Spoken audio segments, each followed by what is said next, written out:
느헤미야 1장 1절에서 11절 말씀 우리가 함께 지금 방금 교독을 했습니다. 여기에 느헤미야는 기도의 사람입니다. 그래서 기도의 사람 이렇게 한번 제목을 잡아봤습니다. 기도와 사랑이라는 이 두 가지 단어를 한번 생각해 봤는데 기도, 사랑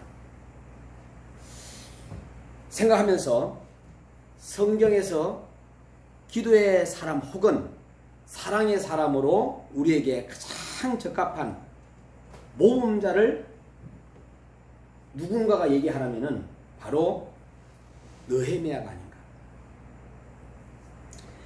이 사람의 삶 속에서 움직였던 기도, 그 사랑의 특성을 살펴보고 오늘 저와 여러분이 함께 은혜 받고자 합니다. 첫 번째는 느헤미야. 이 느헤미야는 대체 그는 어떤 사람입니까? 우리는 느헤미야의 배경을 잘 알 수는 없습니다.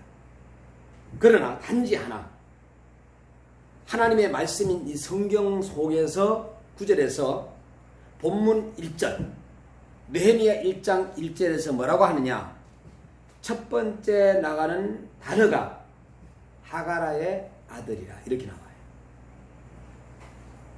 하갈의 아들 느헤미야의 이 말이라는 단어가 나옵니다. 느헤미야는 하가라의 아들입니다. 아마도 느헤미야의 그 할아버지 때 예루살렘이 함락당하고 그의 할아버지와 온 가족이 어디로 끌려가느냐, 포로로 바벨론으로 이제 끌려가가지고 잡혀가는 그 신세가 비장하겠습니다. 거기에서 이국 땅에서 태어난 사람이 바로 느헤미야. 자, 그러면은 느헤미야는 자기 고국에서 태어난 것이 아니라 포로로 끌려간 외국에서 태어난 사람입니다. 근데 그가 어릴 때에 영특함이 대단했다. 인격적인 가능성과 여러 가지 자질들이 아주 풍성하고 이방 나라에서 성장하여서 어떻게 생각하면은 출세한 케이스라 이렇게 볼 수 있어요. 그걸 어떻게 알 수 있느냐? 11절에 보게 되면은 느헤미야의 직위가 나옵니다. 직위가. 그 직위가 어떤 적이냐? 술 맡은 관원이. 술관원이. 공식적인 직업은 술관원이라 이렇게 합니다. 지금은 그런 직책이 없지만은 고대에는 많이 있었던 것 같습니다. 요셉이 그 성경 속에서 요셉이 나오는 그 억울함을 당해가지고 감옥에 들어가는 사건이 나옵니다. 이때 그 요셉이 만난 사람이 있었는데 술관원이 등장합니다. 요셉이 감옥에서 무사히 풀려나서 바로 왕 앞에 서게 된 것은 누구의 도움이냐? 술관원의 도움 때문이었습니다. 그러면 술관원이란 대체 뭐 하는 사람이냐? 쉽게 말하면 왕이 있습니다. 왕이 좀 술을 마시고 싶어요. 이렇게. 이것을 왕이 마시기 전에 술관원이 이렇게 먼저 이 안에 독이 탔나 안 탔나 먼저 마셔보는 사람이에요.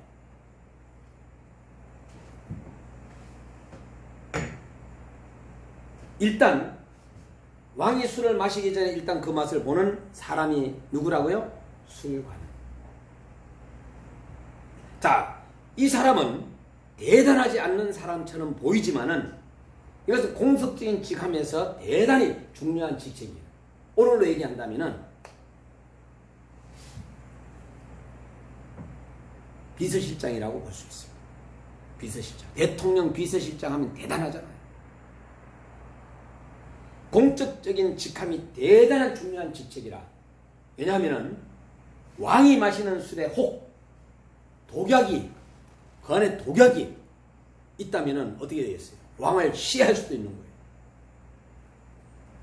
언제나 그 왕의 신변을 안전을 관해서 신경을 써야 되고 늘 왕을 죽이려고 하는 그러한 무리들은 그 당시나 지금이나 계속 있었다는.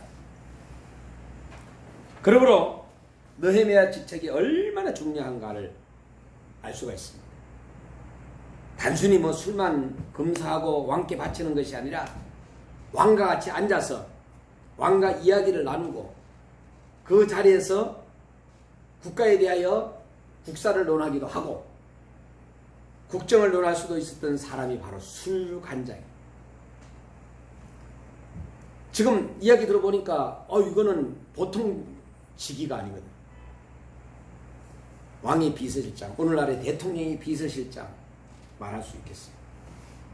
자, 1장 1절을 한번 보시게 되면은 그러면 그 당시에 왕은 대체 누구냐? 어떤 왕이었느냐? 1장 1절에서 등장하고 있는데 그 나라의 왕은 아닥사스다 왕이었다라고 1장 1절에는 이야기하고 있어요. 유대의 달력으로 기슬러월 이렇게 나오는데 지금 우리의 달력으로는 11월 말부터 12월 초순을 가리킵니다.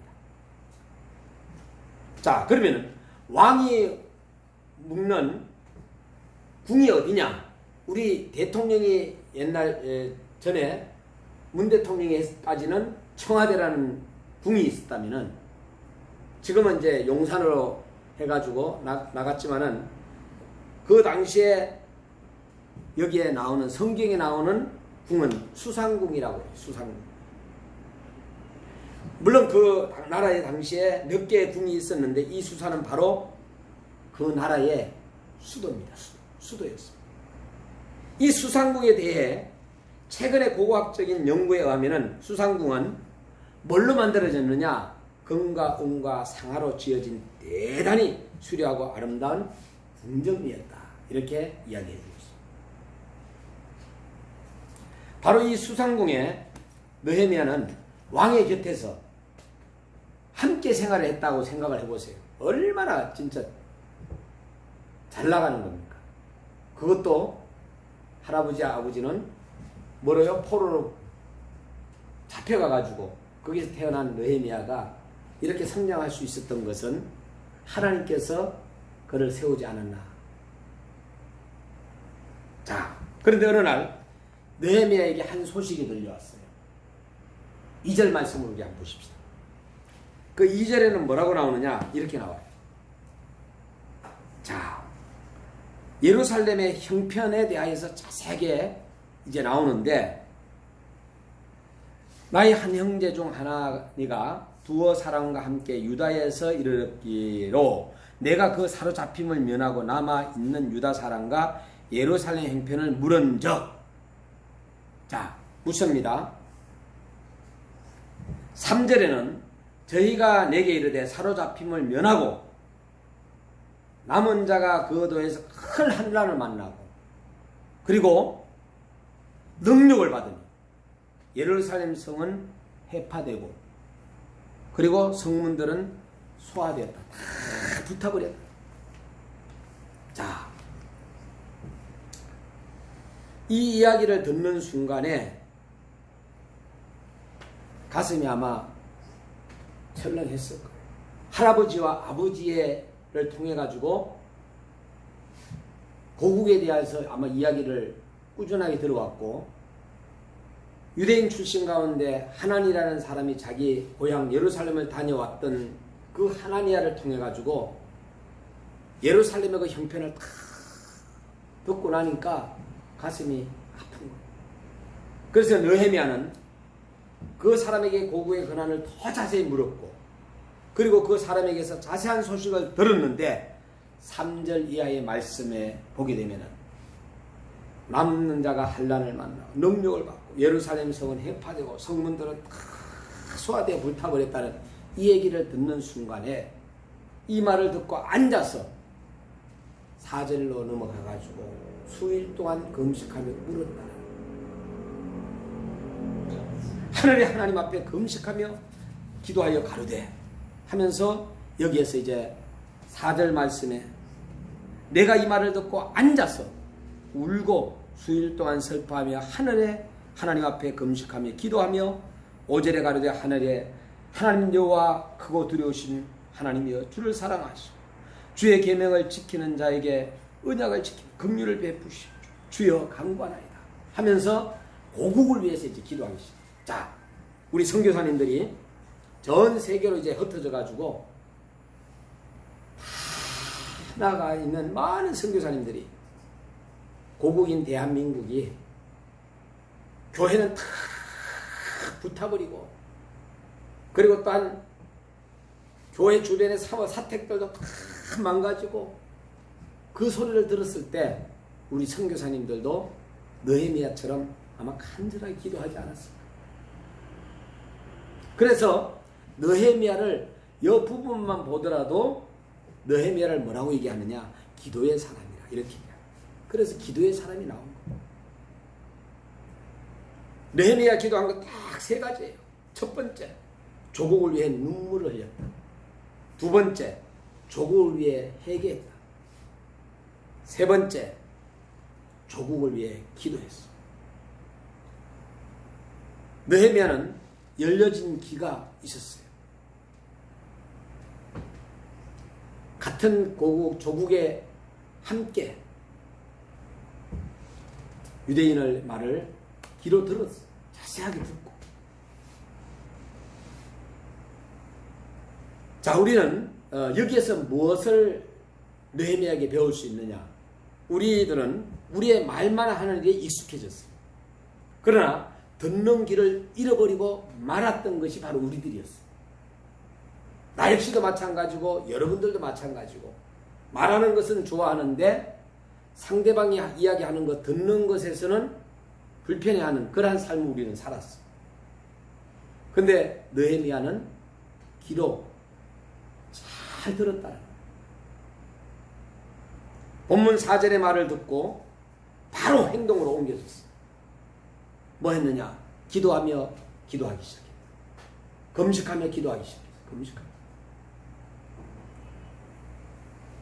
느헤미야는 결코 안일주의자, 이기주의가 아니었다라는 거예요. 왕과 함께 대변하면서 국정을 논하면서 이국 땅에서 그러한 삶에 아주 나라를 난 몰라. 나는 안 들었어. 뭐 불이 타든 성전이 해파되든 그 다음에 또 나하고 상관없는 일 이렇게 살 수도 있습니다. 자기 중심적인 신앙으로 나아갈 수도 있어요. 왜? 내가 성공했지 지금 현재 내가 잘 먹고 잘 사는데 이렇게도 할 수 있었지만은 그는 그러지 않았습니다. 이렇게 이방 나라에서 상당한 지위가 있는 느헤미야가 자기 지위에 만족하고 고국의 현실을 외면해 버릴 수도 있었는데 걱정금시에서 그에게 돌아오는 건 아무것도 없지만은 개인적인에게는 걱정근심한다고 모든 문제가 빨리 해결되는 것도 아닌데 눈을 감고 귀를 막고 잘 먹고 잘 살 수 있고 고국이 불타든 자기만 생각할 수도 있겠지만은 그러나 기도의 사람이기 때문에 그럴 수 없었습니다. 조국의 현실을 듣고 귀로 듣고 마음을 아파했다라. 왜 그러면은 느헤미야가 이렇게 마음이 아파했을까? 조국을 사랑했기 때문에. 자기의 나라를 사랑했기 때문에. 사랑한다는 것은 상대방의 상처를 내가 받는 것을 의미합니다. 사랑한다 하려고 한다면 그 사랑하는 사람에게 상처받기로 결심해야 돼요. 그래서 저는 오늘 아침에 하나님 앞에 기도하면서 새벽에 그런 얘기했어요. 첫째도 사람을 사랑해야 된다. 둘째도 사람을 사랑해야 된다. 셋째도 사람을 사랑해야 된다. 사람. 짐승도 사랑하는데 짐승도 사랑하고 짐승에게 모든 물질을 투자하는데 우리가 하나님께서 다른 거 다 참 만들고 나서 좋았다 그랬는데 사람을 창조하고 나서는 앞에다가 뭐라 그러냐, 신이 좋았더라 이렇게 얘기해요.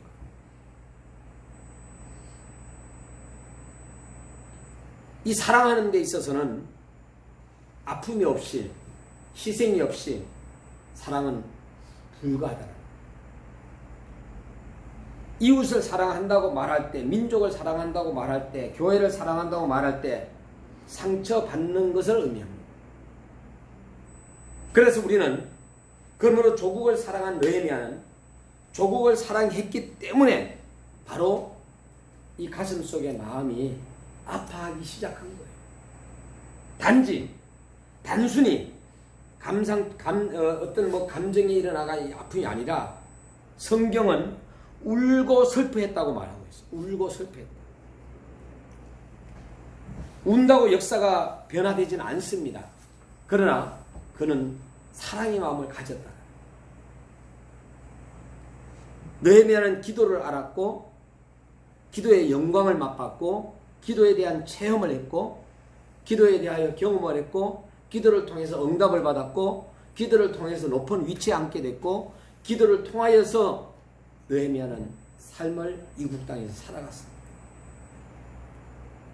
그래서 그는 기도의 아름다움, 기도의 힘, 기도의 권력, 기도의 능력을 알고 있었던 사람. 다시 말해서 기도의 사람이라는 거죠. 그러면 지금 성경에 나오는 분 말고도 무디하게 되면은 기도 응답 많이 받은 분 이렇게 됩니다. 스펄전 하게 되면은 역시 마찬가지로 기도의 사람. 마르틴 루터 하게 되면은 역시 마찬가지로 기도로 종교 개혁을 이렇게. 베드로 하게 되면 어떻습니까? 옥문이 열릴 정도로 기도했어요. 사도 바울 역시 마찬가지였어요. 그럼 우리가 한국에 또 유명한 분들 우리 한번 돌아가신 분도 계시고 또 거의 다 돌아가셨어요. 순복음의 조용기 목사 떠오르면은 기도의 사람 선배님이죠. 합동측에 김영삼 대통령이 장로님으로 심호했던 김창인 목사님 이래도 북한 선교를 위해서 얼마나 기도했는지. 또 통합측에 영락교회 하게 되면 한경직 목사 우리 한국에 대표했던 인물이라고 있어요. 기도의 사람. 침례교회 김충기 목사님 여러분들은 잘 모르겠지만은 유명하신 분 계셨어요. 부흥 강사님이시고 김충기 목사님 하게 되면은 역시 부흥 강사님의 기도의 사람으로 떠올라. 통합 측에 나겸일 목사 주한 장로교회 역시 살아계십니다만은 기도의 사람.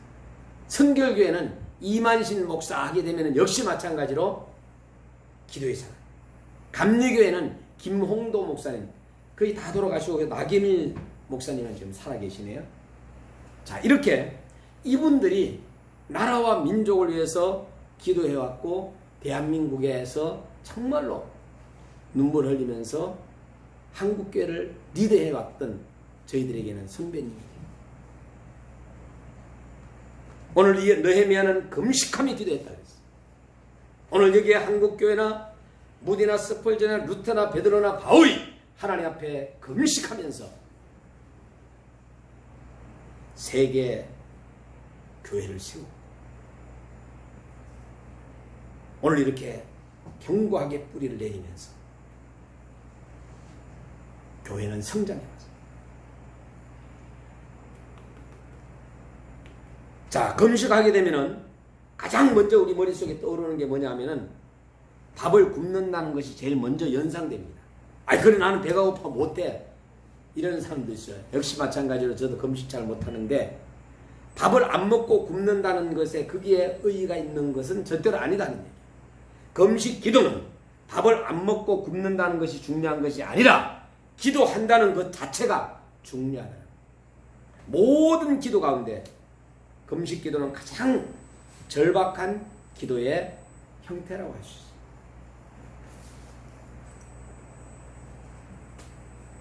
저는 기도할 때에 4가지에 속하면 기도해라, 금식 기도해라 이렇게 얘기해요. 4가지. 첫 번째, 내가 하나님 앞에 범죄를 저질렀어.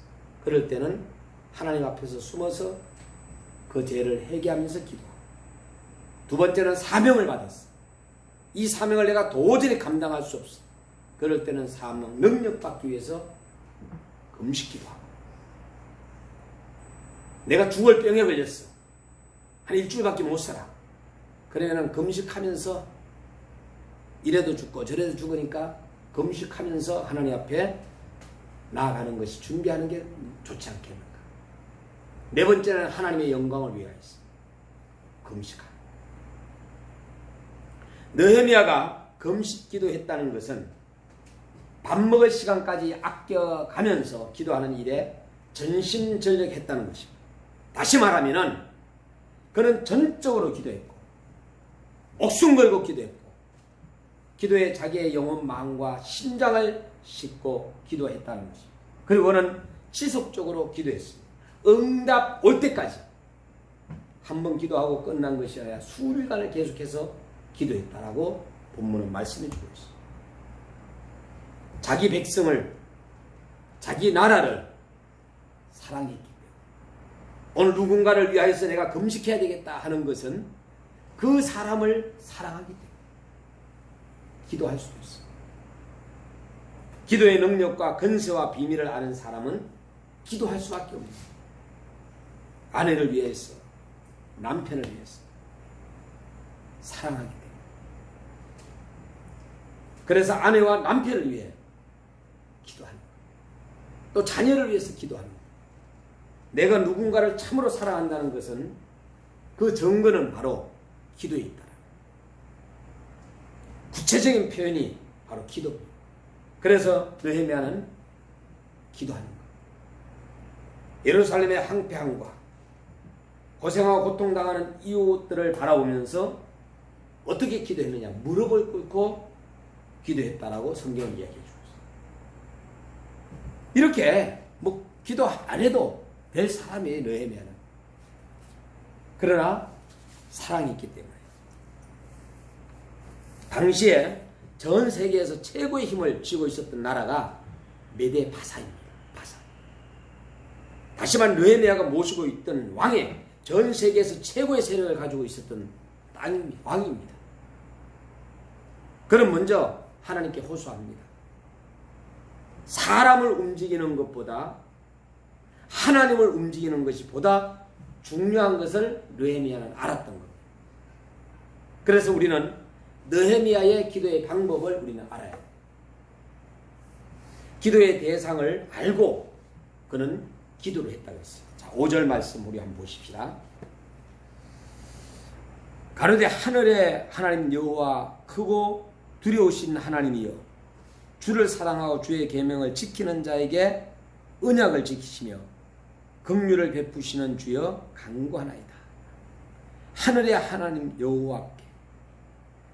자, 하늘의 하나님을 뭘로 보았느냐? 두려운 대상으로 보면서 기도했습니다. 우리의 기도는 분명히 살아계신 하나님, 인격적인 그 하나님을 향해서 내가 기도하면 우리 하나님은 분명히 들어주실 거야. 우리 하나님이 어떤 분이신가를 먼저 우리가 알아야 되고, 느헤미야는 이렇게 말합니다. 하늘의 하나님 여호와 크고 두려우신 하나님, 이렇게 이야기했어요. 두려우신 하나님으로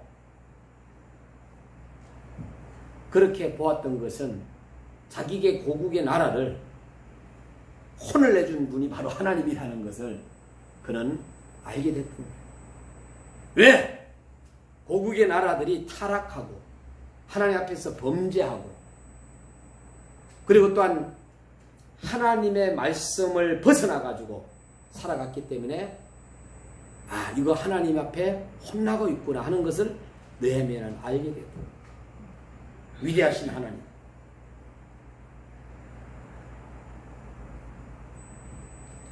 느헤미야는 먼저 자기의 죄를 그래서 회개하는 거예요. 6절 말씀을 우리 한번 보시겠습니다.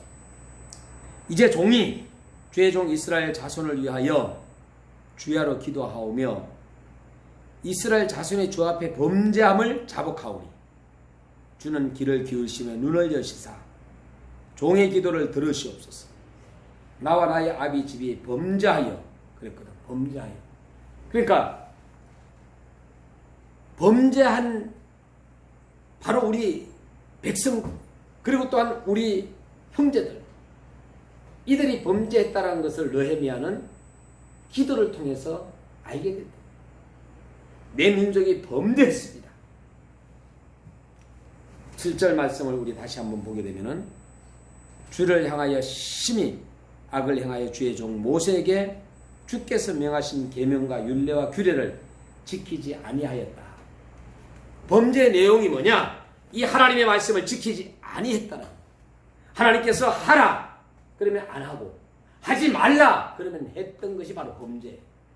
도둑질 하지 말라 그러면은 도둑질 하는 거야. 부모에게 공경하라 그러면 안 하는 거야. 이게 바로 범죄예요. 이렇게 범죄를 행한 자기 고국의 백성들, 내 민족이 범죄했습니다 라고 말하지 않고 자신도 범죄했습니다 고백한 거예요. 죄 때문에. 느헤미야는 하나님의 약속에 근거한 기도가 8절에 보게 되면은 말씀에 근거합니다. 옛적에 주께서 주의 종 모세에게 명하여 가라사대 만일 너희가 범죄하면 내가 너희를 열국 중에 흩을 것이요 그랬거든요. 그래서 할아버지와 아버지가 바벨론으로 포로로 붙잡혀가는 것이 뭐예요? 이렇게 범죄해가지고 몇 년 동안 430년 동안 흩어버렸어요.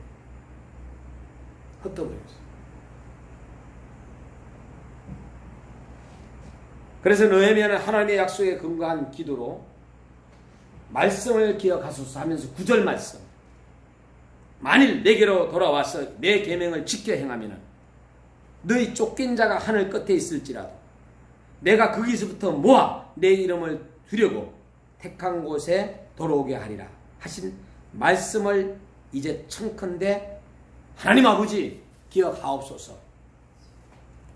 다시 말해서 내가 우리 고국에 있는 백성들이 하나님 앞에 말씀을 지키지 아니했고, 그리고 하나님의 말씀을 멀리해서 내가 범죄를 해서 죽을 죄를 졌다 이거예요.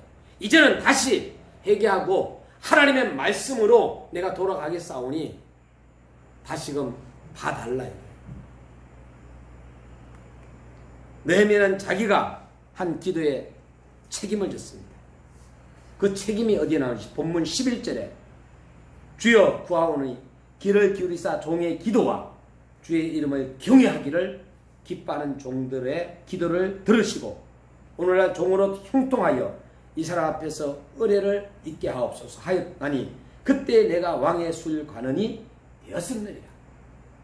하나님의 말씀으로 돌아가서 정말로 하나님의 말씀을 붙잡고 깨닫고 회개하고 기도한 느헤미야는 하나님께서 높은 위치에 올려주신 것을 그는 깨닫게 되었던 거예요. 어떤 대가를 지불하더라도 이제 고향에 가기로 작정을 합니다. 기도한 뒤 행동으로 옮깁니다. 누가? 느헤미야. 얼마나 멋있어요.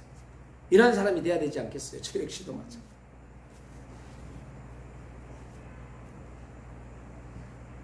자,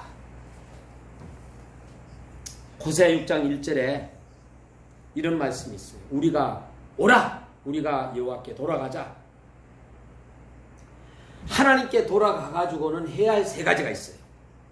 첫 번째, 분별하는 것. 두 번째, 죄를 짓지 않는 것. 세 번째, 다음 세대 자녀들을 잘 교육하는 것. 예루살렘 하면 이스라엘이잖아요. 그곳에 분쟁 지역이고 싸우고 매일마다 범죄하고 사람을 죽이고,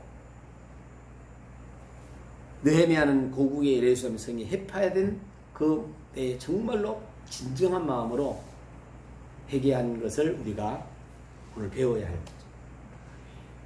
오늘날 우리 나라의 총체적인 위기를 위해 누가 이 조국을 위해서 울며 회개하며 기도하느냐? 누구가 해? 네가 해야 돼. 목사들이 해야 된다. 그거 아니에요.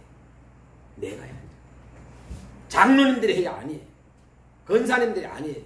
모두가 내가 나로 시작했어. 하나님 앞에 바로 서야 된다.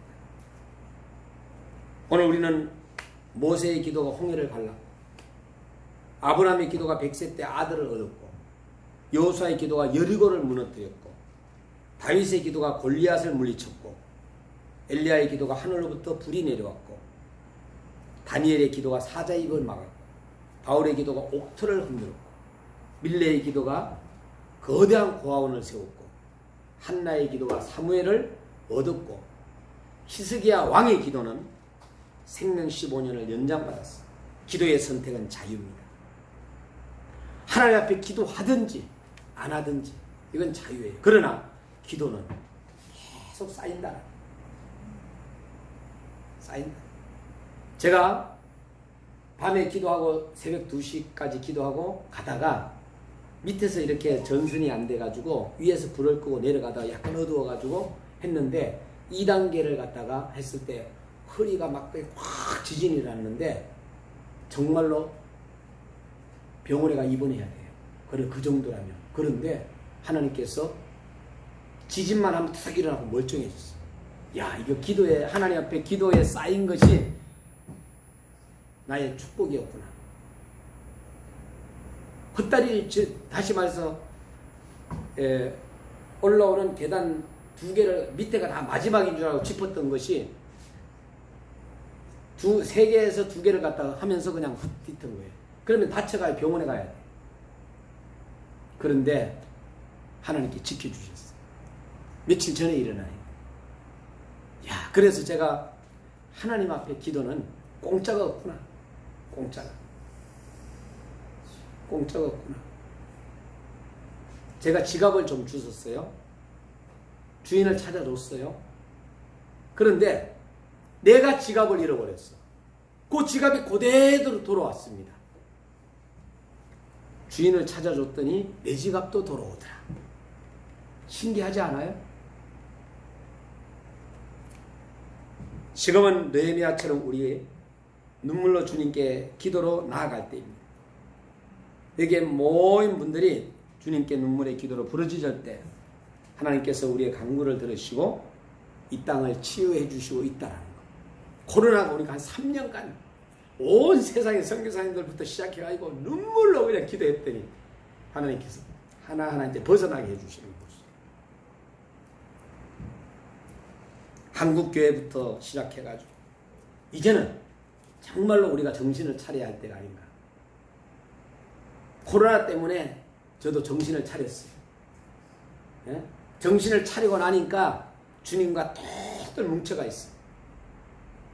얼마나 감사한지. 저는 코로나가 너무너무 감사하고 세계 선교사님들 만날 수 있는 기회가 코로나입니다. 우리가 모두가 다 승리하는 길밖에 없고 정말로 이제 여러분들이 이제는 다른 사람에게 영향력을 미치고 진정성을 가지고 하나님 앞에 기도하고 골든타임을 놓치지 말아요. 병원에도 골든타임을 놓치면 사고가 나도 골든타임을 놓치면 우리가 신앙에 이것도 마찬가지입니다. 그래서 사람은 사랑의 대상이다. 하나님은 믿음의 대상. 여러분들에게 하나님께서 저와 여러분에게 맡겨준 분명한 일들이 있기 때문에 하나님께서 우리를 지금까지 살려주셨다고 생각하시고 여러분 모두가 승리하시기를 주의 이름으로